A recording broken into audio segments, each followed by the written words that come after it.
Holy, that's the story, bro. I'm gonna be honest. This might be a hot take, and I didn't think I was gonna say this. I think I like 2.6's story more than It's 2.5. not As ridiculous. much as That's me not really ridiculous liking to Yi say that. Guang and oh waifu bait. Yeah, I enjoyed the parts that Yi Guang was in personally, and also the rest of the quests and the lore that they dropped in 2.5. Yeah, the ending wasn't that great.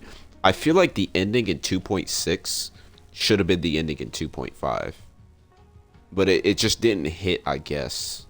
But the ending in 2.6 felt so good. Like, not that ending just right there, but like with everybody, like during the festival and stuff, Cecilia singing, I wasn't expecting that. You know, you had the idol singing on the stage, you had like all the different characters like coming together and shit.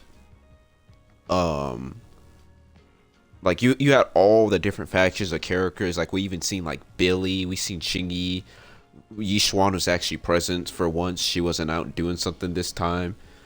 Um, like just I like how the story evolved around like so many of the different characters and different factions. That's how like it should have been.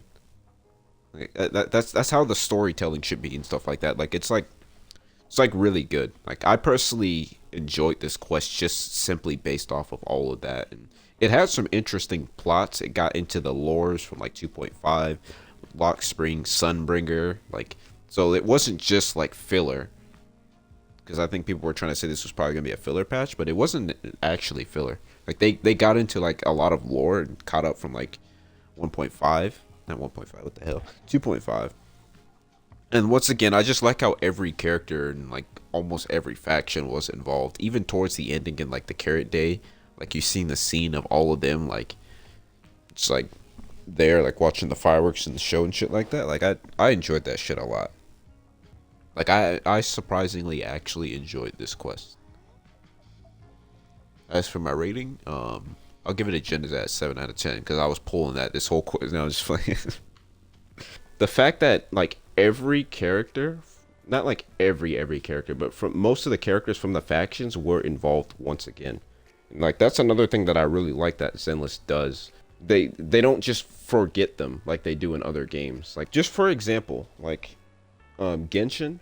You remember if you guys, any of you guys play Genshin? If not, it's fine. But Genshin would do this thing, right? You would do a character story quest, or this could even be part of like a Archon quest or whatever, which is the main quest. You would do a story quest, and then it would be about like that about one character, right? Somehow every time you manage to have an NPC character in there, and then it's almost as if that story quest is about that NPC more than the actual character. Like for example, Raiden Shogun helping out like an old man and stuff and this and that. Oh my tea. Oh, I used to have this back then. It's like, bro, is this an NPC story quest or a character story quest? And but the thing that Zenless does is what I really enjoyed in 2.6 is how they involved like most of the characters from like, you know, the game in the story.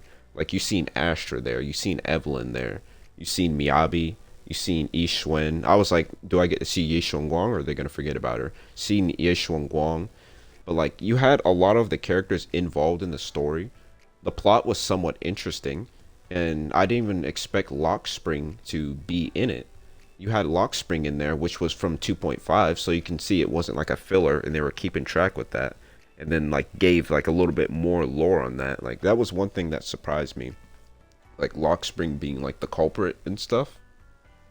But it's like just everything about it. Like I didn't think I was gonna like it once again because like the angels.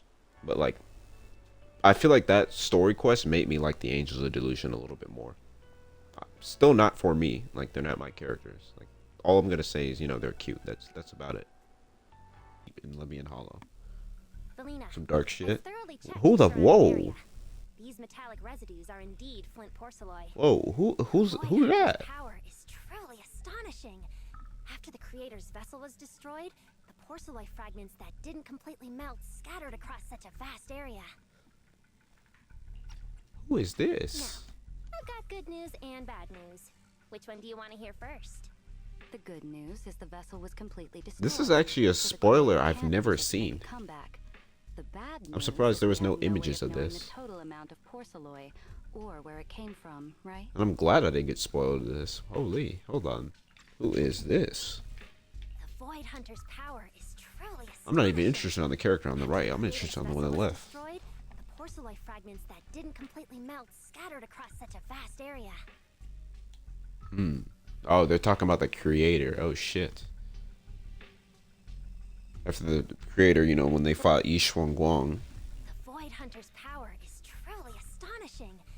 After the And, Creator's vessel yeah. was destroyed, the porcelain fragments that didn't completely melt scattered across such a vast area. Now, Oh shit. I got good news and bad news. Which one do you want to hear first? The good news is the vessel was completely destroyed, so the creator can't use it to make a comeback. The bad news is we have no way of knowing the total amount of porcelain or where it came from, right? Oh, that's so unfair! That's my line! She's also got elf ears, bro. They love The elf porcelain ears. that appeared here. I like elf All ears we too. can do now is write up some investigation report with zero academic value. Don't be so pessimistic. There were eyewitnesses at the scene, right? You mean go ask Ye Guang?